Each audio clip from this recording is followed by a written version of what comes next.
وما أنفقتم من نفقة أو نذرتم من نذر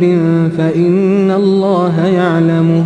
وما للظالمين من أنصار إن تبدوا الصدقات فنعما هي وإن تخفوها وتؤتوها الفقراء فهو خير لكم ويكفر عنكم من سيئاتكم والله بما تعملون خبير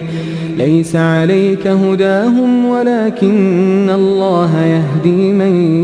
يشاء وما تنفقوا من خير فلأنفسكم وما تنفقون إلا ابتغاء وجه الله وما تنفقوا من خير يوفى إليكم وأنتم لا تظلمون